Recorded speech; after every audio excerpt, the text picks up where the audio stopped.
I'm here to talk about, I call it Jedi Copywriter. I call it Jedi Copywriter. Whoa. That's why my wife doesn't give me a microphone. We call this Jedi Copywriter. You'll see that there's actually a shorter fellow than me, which is amazing. John January, who couldn't make it here, he's got some client business that he's attending to. But he and I do this thing a lot together. We speak together. He and I worked together for over a decade in Kansas City. I'm a Kansas City ad guy. I grew up there and then came back to make my way there. We'll talk about me in a second. But today is about, I'm a real huge Star Wars fan. I think about Star Wars every day for one reason or another. So I've somehow connected these two passions of mine together to make this whole thing. So I told you about John. I'm Tug. We are together, our American Copywriter. You can find us on Facebook. It is used to be a very robust podcast and blog.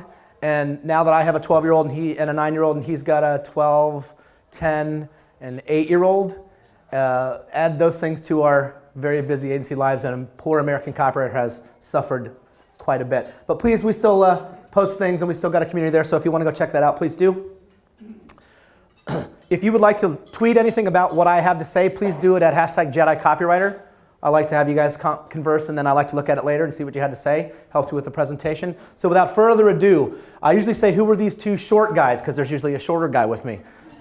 Well, he's John. Screw him. I'm Tug. I'm the Vice President, Executive Creative Director at Callahan Creek. It's in Lawrence, Kansas. Go Jayhawks. Go Chiefs in a couple days. And even go Saints while I'm here. So there we go. If the Saints can do it on the road and the Chiefs can do it in Indy, we'll both be very happy. CallahanCreek.com is my company. I've been there for about 7 years. We work on lots of things. We're the agency for specialty brands. We like really kind of weird, niche, premium, super premium, weirdly made, oddly sold kinds of clients. Elanco is a huge pharmaceutical company. We have a pet pharmaceutical that we sell for them called Trifexis. Sprint, we have a big piece of Sprint. It's out of KC. 10th and Blake, we do work for them. They're the craft beer arm of Miller Coors out of Chicago. Westar is our local energy group. Nudges Wholesome Dog Treats is a Tyson brand, 100% real American chicken, nothing from China. So if you have a dog and you want to feed him a jerky treat, please buy Nudges. But on to why we're here. So I have every fancy thing in the book on this keynote. It's called Jedi Copywriter. Everything I needed to know about advertising I learned from Star Wars, which I know is odd, but it is true. Here's the thing. Who knows this book? Does anybody know this book? Yeah, this book is awesome. I read this book when I was in high school. I went to see Star Wars when I was 7 years old. I stood outside the Glenwood Theater in Overland Park, Kansas for hours because it was an old-time movie palace. There were 2 screens, huge velvet curtain, the whole deal, right? I was a little kid, and I'd never seen anything like it in my life. So I went on to fall in love with it and study everything I could about it, see what the deal with Lucas, George Lucas is. I probably read 5 biographies about George Lucas. That led me to Joseph Campbell. Joseph Campbell is a mythologian. He's a philosopher, really, is what he is, and a writer.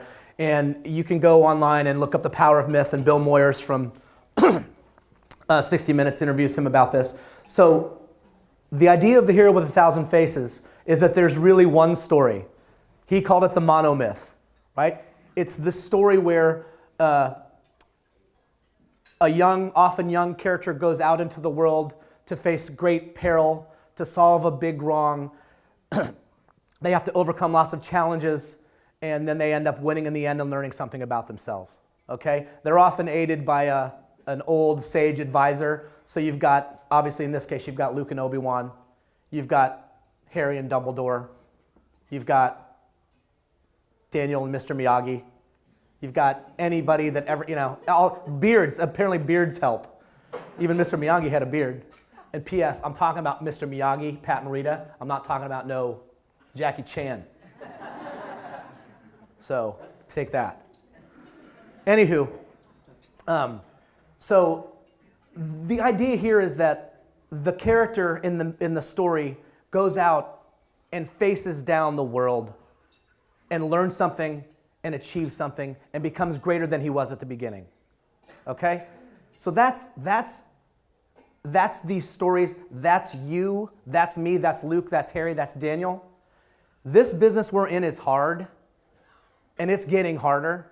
I just read a thing a couple weeks ago, and you guys might have seen it too, that Adobe went out and did a big study of Fortune 500 companies, the marketing departments, and they said that 70-some% of those Fortune 500 companies said that the business of marketing has changed more in the past 2 years than it has changed in the previous 20, which I completely think is true, and I promise you it's only getting faster and weirder and harder. So we have that to look forward to. So this is a hero with 1,000 faces. Read this book if you want to be really pretty inspired. So first we have to start. So how can you take what I've learned about Star Wars and advertising and use it for yourself? It's by harnessing the power of the creative force. Okay? I believe in the force. I believe in the universe. The universe provides. God or Allah or the universe or whatever you believe in, it's out there, and there's a power greater than us that's helping us get our lives in order. So we got to start with small definitions, okay? So first of all, we got to talk about the Jedi Knights. The Jedi Knights are a group of powerful, mystical beings that use the Force to protect the galaxy and for the benefit of all creatures. They're peacekeepers. They don't want to fight. They're taking care of everything, okay? You are a creative professional. And even if you don't have creative in your title, you're still a creative professional. Anybody that's in the business of solving problems or taking a blank screen or a blank piece of paper and filling that with words and solutions, anybody that's in the business of raising their hand and saying, I think we should do X, you're a creative person. Just because you don't make the logos doesn't mean you're not a creative, okay? So creative professionals are drawn to solving problems. Jedi want to bring peace to the galaxy. Creative professionals want to bring great ideas into the world. And those great ideas solve problems, be they marketing problems or awareness problems or production problems or even just simple 140 character problems. Again, you're trying to fill it up with something interesting, okay? So, see if I can get back on track here with my clicks. Jedi want to bring peace to the galaxy. You want to bring great ideas into the world. These tasks are equally difficult. I know that peacekeeping in a galaxy seems more complicated than bringing ideas into the world, except when you're on a deadline. And then forget peace in the galaxy. And I apologize, I just swallowed a swear word. I curse like it's water, so I'll do the best I can, but I can't make any fucking promises. Okay, there we go. All right, so they want to bring peace to the galaxy. You want to bring great ideas into the world. Here's what they've got to deal with. They have the Darths. They have Darth Vader, Darth Maul, and Darth Sidious. Pretty tough, seedy characters. You have the No's. No money, no time, no, we'd never do that, moron. But I think it's really good. Shut up, go back to your desk, and do some art directing, monkey. Right? Okay, so no money, no time, no, we'd never do that. No, I think there's a new no I could. No, it's never been done. No, no one's ever tried it. No, I'm terrified. No, what if we tweet it out? What if we send it out and they hate it, right? There's a lot of no's out there. The Darths and the no's can be overcome, and I know what you're thinking, but Master, how? And I know the first step is call me Master, and then I certainly go home happy. But really, like I said before, it's by harnessing the awesome power of the creative force, okay? This thing that exists among us, the collective unconscious is what, not Kierkegaard, Nietzsche called it the collective unconscious, right? Okay, so I've got, I think, 6 tenets, I think it's 6 or 7, that we'll go through right quick. So number 1 is choose to live as a Padawan Learner, okay? So this is where the complete nerdery starts to come in, okay? So this is Ahsoka and Anakin from the Clone Wars cartoon. She's a Twi'lek from the planet Ryloth. She's young. The deal about Jedi is they're baby stealers. What you don't know about the Jedi is they go out and steal babies. The Jedi has a whole group of Jedi that don't do the regular Jedi business, but they go out in spaceships and they try to find Force-sensitive beings on all their planets. And these babies are born, and then they can sense in them all this Force power. So they take the baby from the parents when they're infants, and they take them back to the Jedi Temple on Coruscant, where they're nurtured and cared for, and as they start to get older, they're trained. If you have watched any of the terrible, horrifying prequels, there's a couple of scenes where Yoda is training the younglings, and they're like little 4-year-old Jedi. So why do I tell you all this? Because the notion is that Ahsoka is a Padawan. She's a learner. She's a youngling. Anakin is a master. So what happens is the Jedi assign these masters to these Padawans. And then the master is sort of the father figure to the Padawan. Takes them on adventures, takes them on missions. When Anakin has a job to do, he takes Ahsoka, and they work together. So he's teaching her the ropes. He's her mentor. He's her mentor. Okay? So Obi-Wan, so we had Ahsoka, who was Padawan to Obi-Wan, that was Anakin. Anakin was Padawan to Obi-Wan. Obi-Wan was Padawan to Qui-Gon, right? Good job. Qui-Gon was Padawan to Count Dooku, who's also Saruman the White, like the worst dude in movie dumb geekiness. Count Dooku is also one of the lost 30. There were only 30 Jedi ever to leave the Order, and he's one, so it's really kind of sad. I get a little choked up. And then Count Dooku was Padawan to Yoda. The circle remains unbroken. Who then in turn on Empire Strikes Back Luke became Yoda's Padawan. Okay? So you always have a mentor in Star Wars. Okay? And even if you go, I have a lot of weird stuff on my computer that's not porn. This is a page out of one of these. I'm on all these websites, you guys, I know. But this was a early version of the script where Yoda is meditating and Qui-Gon's voiceover, he's gotten killed and becomes one with the Force. And he tells Yoda, I can teach you how to do this.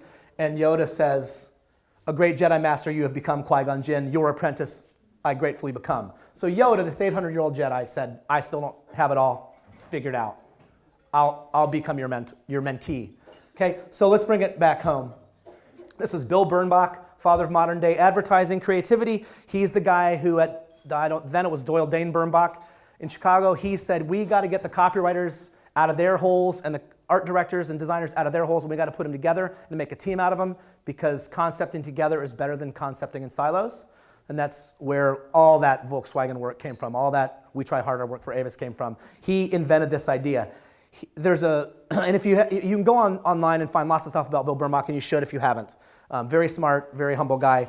He was said, a myth about him is that he carried a note in his pocket all the time that said they might be right. So he didn't think he had all the answers. I mean, he's Bill Bernbach, right? But he had a little note in his pocket reminding him, they might be right, so let me listen. He was choosing to live as a Padawan learner. He was never thinking he had all the answers. Because in the immortal words of Kansas, and point of no return, if I claim to be a wise man, that surely means that I don't know. Okay? I'm mixing all kinds of metaphors today. I love it. Okay, so don't stop learning. Find a mentor. Choose to become a Padawan. So ask yourself some hard questions. What aren't you doing? My favorite one is, what do you suck at? So what aren't you doing, right? It's like I was talking about a minute ago. I am old for this business. I've been doing this since 92 or whatever it was. And I'm a writer, so I love a big headline and a picture and a logo at the bottom. I love it. And I love putting in a magazine ad, and I love doing a spread ad that has a big picture and has a kick-ass headline and one piece of copy, and then we get out. Look, there's room for that, but there's room for so much more. I have to be better, personally, about thinking about how can I create useful, entertaining content. I'll say content 100 times, and I apologize, I know it's a freaking buzzword, but it's just true. There's nothing you can do about it. How can I make something that somebody wants and that they want to share, that they become an advocate? Our agency is all about creating advocacy, because you have to do it today. You guys know this. If John were here, he would say he sucks at billboards, and he does suck at billboards, because he's got like a 45-word headline on a billboard. And I'm like, okay, for the rest of the billboards, see next billboard. You need to put a little disclaimer on it. And he's the guy, years and years and years ago, we had a big fight. He's got a phone number on a billboard. I'm like, they're not diving for the pencil in the glove box when they're driving 60 miles an hour to write down the 800-452-5151. It's Google, let them Google it. Good God, if they Google it, we've won, okay?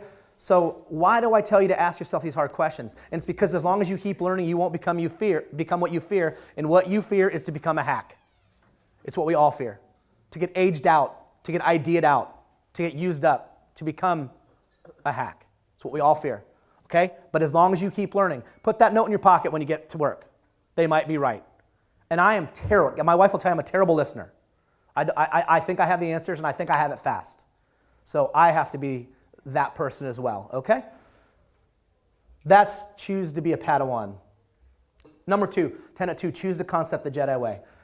Okay, the Jedi have a very specific way of going about their business. This is Obi-Wan and Qui-Gon when in Phantom Menace when they're fighting all the battle droids when they're trying to escape is that the Notagorians? It doesn't really matter. They're trying to escape. You guys don't give two shits. But the Jedi never send one guy out there to do a job. They always send 2 people out there to do a job. And that's because cliches are true because they're true. 2 heads are better than 1. Let's put our heads together. Let's both figure out what the solution to the problem is. And it's really evident when you start to understand that the way that none of this that happens in the Star Wars universe is by accident. Lightsaber colors are meaningful. When you're becoming a master, becoming a Jedi, when you're going from Padawan to Jedi, you have to go out and meditate, and the Force helps you build a lightsaber. You figure out how to work, you figure out how the workings go. The lightsabers are powered by this thing called a kyber crystal that's only found on the planet of Ilum that the Jedi have shut off to everybody else. And there's lots of blue crystals and lots of green ones and some purple ones. There are no red ones. All bad guys have red lightsabers. All bad guys have red lightsabers. That's because they have to find these phony baloney crystals, and those crystals give off a red glow, right? So they're not allowed to have the right crystals. So when you're a Jedi and you're meditating, you decide who you're going to be. Qui-Gon's is green. The green lightsabers are typically they're negotiators. They're the negotiator Jedi. They're the guys that want to solve the problem. Let's talk about it and get it sorted out non-violently. Blue is more fighter. Let's slash off heads and ask questions later. So that's why they're sending these 2 guys. They're not 2 greens. Do you see what I'm getting at? They're not 2 blues. It's 2 heads are better than 1, but it's not 2 of the same kind of head. Okay? So this is what I want you to think about. There's all kinds of different Jedi. This is the Jedi Council. That's when they're deciding if Anakin could be trained. Now remember, Yoda keeps saying you're too old, and you as a regular human being are like, well, he's only 8. But remember, they're stealing babies. At 3 weeks old, they're taking a baby to the Jedi. So you've got different kinds of Jedi. You've got green lightsabers and blue lightsabers. In the case of Samuel L. Jackson, he's got a purple lightsaber. We'll talk about him later. But the idea here is that I want you to go out and find this concepting partner, and it's going to be a different person for whatever the project is, but I don't want them to be like you. If you listen to MSNBC, watch MSNBC, you need to find a Fox News, okay? Because the reason people watch MSNBC is because they like what the people are saying, and we love living in an echo chamber, right? Same thing with Fox News. I have like a 50-minute commute to work, so I have XM in the car, and I used to do this before. It just completely pissed me off, but American Right was right next to American Left, so I'd listen to American Right, and it's like, then I turn to the left, and I'm like, oh. So now I'm just listening to music. It's too fucking annoying. Anyway, okay, so back to the Jedi Council. This right here is the Jedi Council is contemplating, concepting, ideating, whatever we want to call it, whether Anakin should be trained or not. Okay? So we've got all these different brains, different color lightsabers, different tactics, different kinds of people. We've got a media director over here. We got a PR person. We got designer. We got UX design who hates every website we ever make, tells us nobody likes it. We've got a very small copywriter over there on the left. They're talking about it, okay? And they're figuring out what the best thing to do is, what the best idea is. Please note, when I say concepting, collaborating, I do not mean decision by committee, because to answer the question, Yoda is the boss. He's the Jedi boss. He is the executive creative director of the Jedi Order.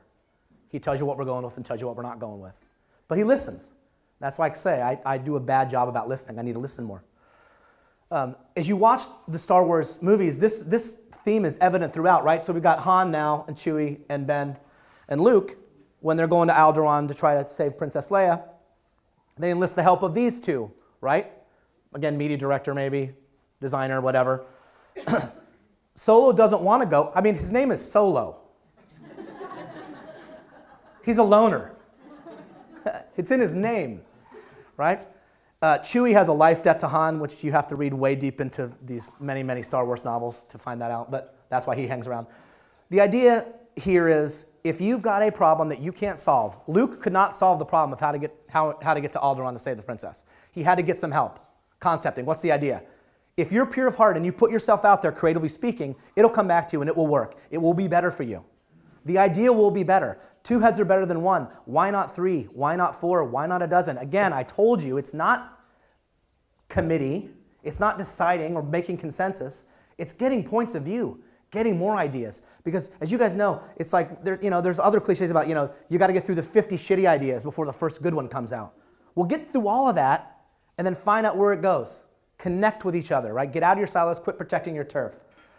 And remember that in Star Wars, even when Luke seems like he's alone, this is when he's making the trench run toward the Death Star. He's not alone. Obi-Wan is in his head saying, use the Force. I'm here with you. I'll never leave you, right? So again, go find people that you can work with inside your agency, inside your business. Bring them in from the outside. They're different than you. Make sure they have a different color lightsaber.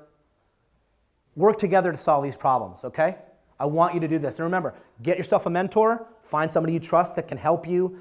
You can bounce ideas off of, bounce ideas off each other. All of this is community rather than turf protecting, writing your desk like that with your arm hiding everything. That's no way to live your life. Okay? Make sense? Yep. Beautiful. 10 at 3. Concentrate on the here and now. This is an important one. Please write this one down if you write anything down today. This one is very important to me.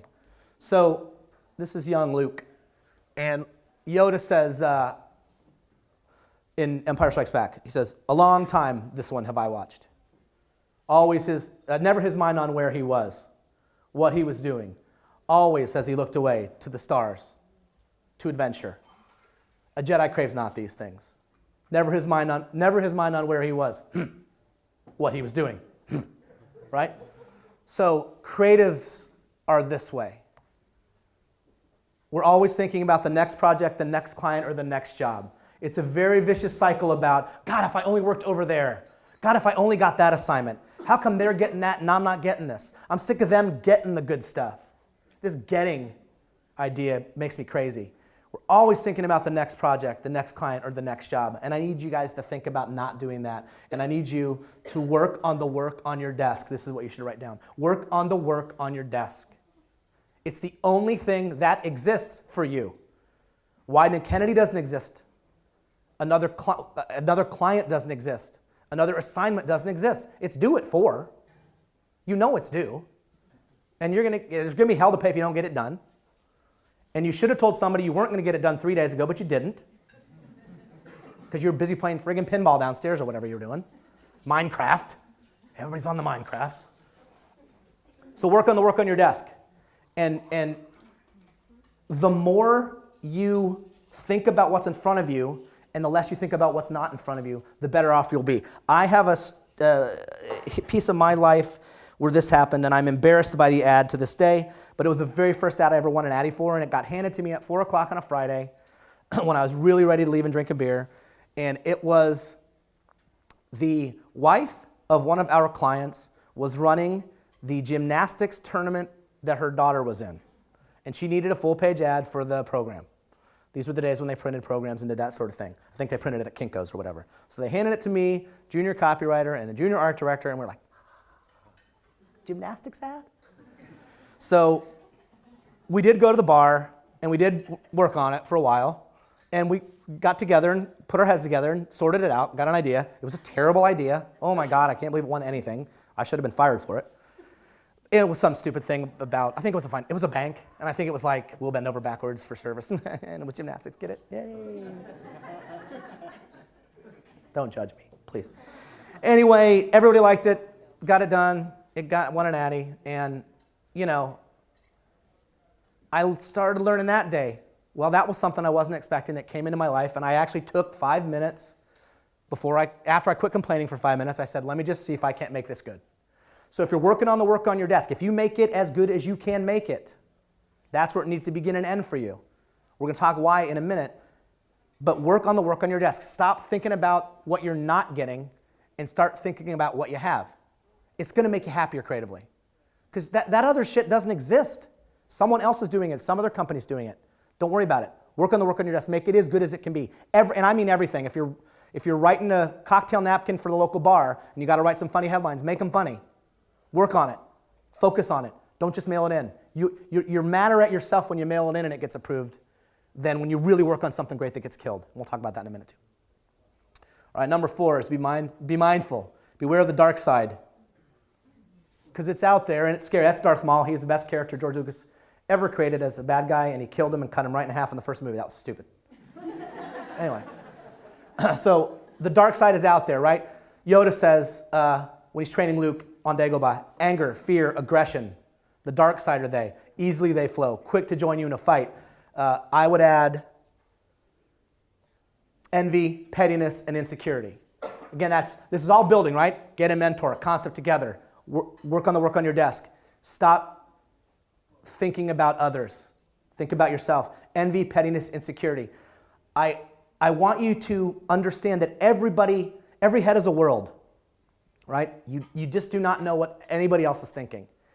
Have you ever heard this thing? I never get the numbers right, but it's like 18, 40, and then 80. It's the 18, 40, 80 rule.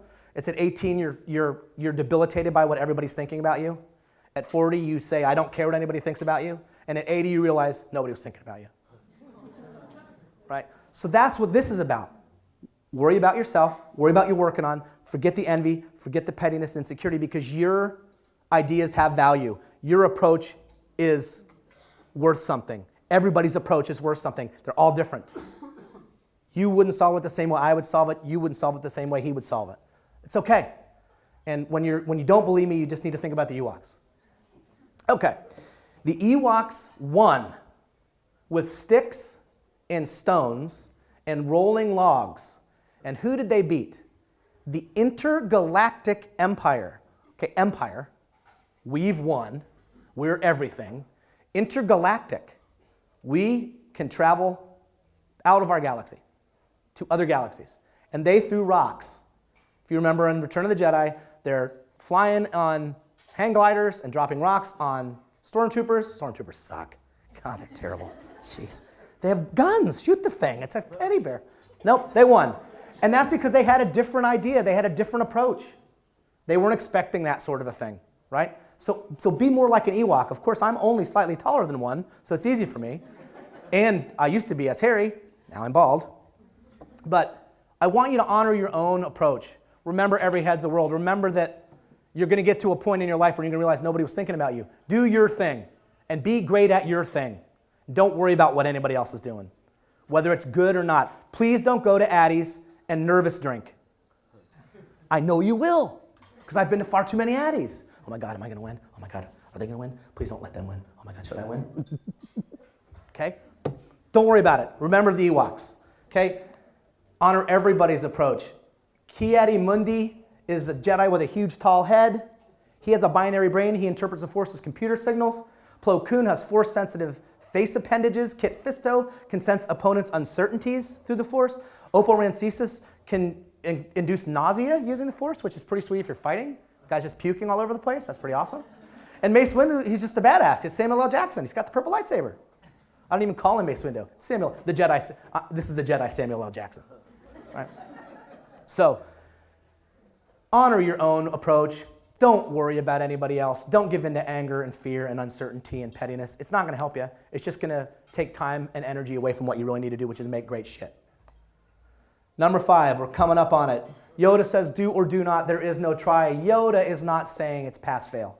He's not saying you succeed or you don't. I am all about Wyden and Kennedy's.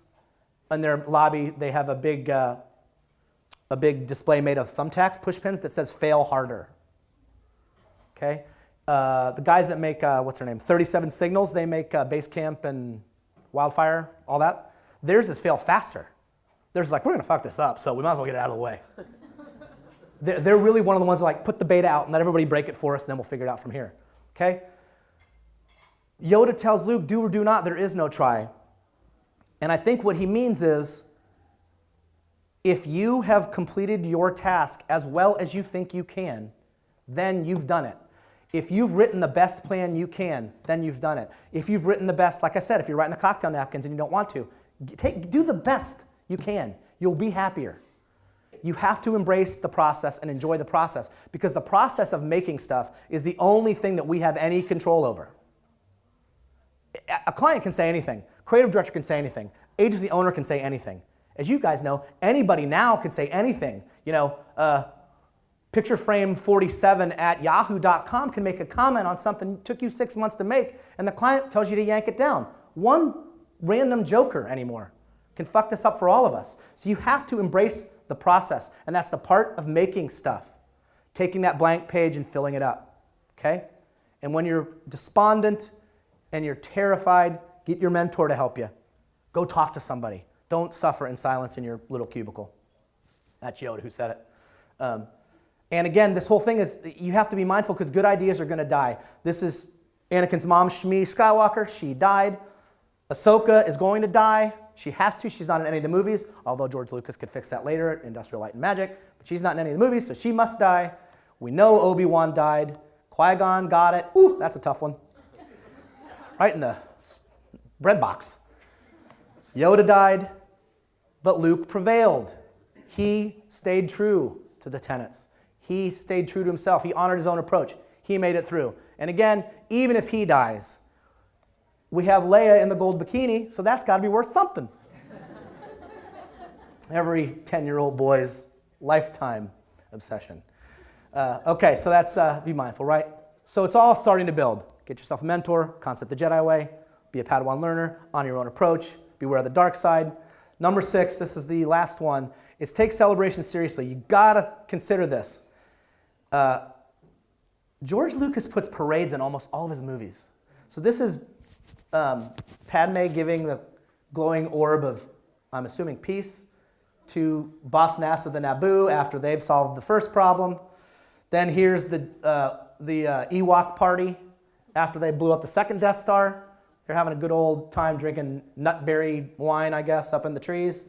And then this is at the very end of episode 4, the first Star Wars, where Luke and Han get a medal. Chewie only got a grooming. He got no medal. So Lucas just continues to wrap up these movies with celebrations and parades and stuff. If you've seen the special editions that came out in the mid-90s, he added like I don't know if it's 10 minutes, it's certainly 5 minutes worth of, after they blow up the second Death Star, they just cut around like 5 or 6 planets where they're setting off fireworks and toppling statues of the Emperor and cutting Darth Vader's statues' heads off. So everybody's celebrating the downfall of the Empire. And it's really important in an honest way for you guys to take celebration seriously, because every battle in this business is hard to win.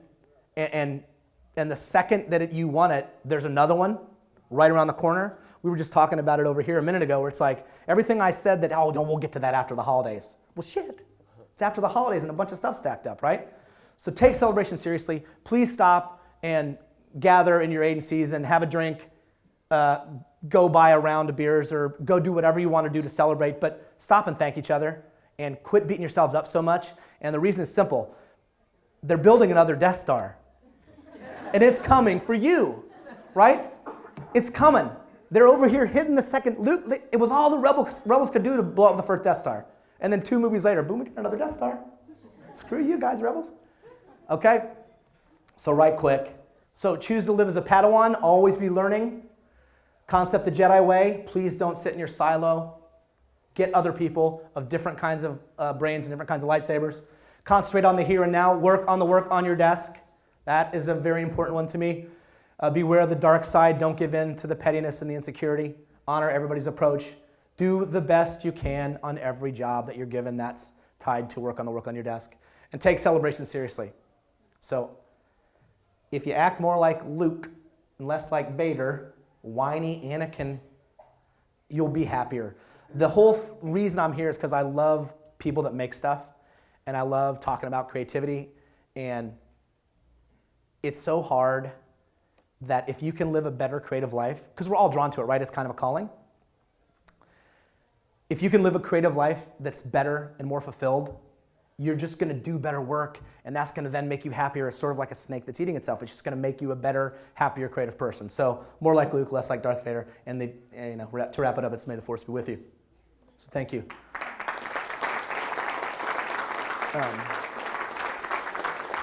Again, you can find us in a sometime way on American Copywriter. But if you go to my Twitter handle is Tug on this, and John's is Amera Copywriter, not American Copywriter. And I have some cards up here if you want to take a card. And I think we have a few minutes. If anybody's got a question, I'm happy to answer that too. There's one in the back. Yeah, why was Samuel L. Jackson's lightsaber purple? Yeah, because Samuel L. Jackson, not Mace Windu, said Lucas was explaining to Samuel L. Jackson when they were making the movies, the good guys have red, or the bad guys all have red, and the good guys have green or blue. And Samuel L. Jackson said, no purple action? So he got purple action. And then he also got, that's the only reason. That's the only reason. That's a real world reason. And he got, his lightsaber prop has bad motherfucker inscribed on it. So a nod to the wallet in Pulp Fiction.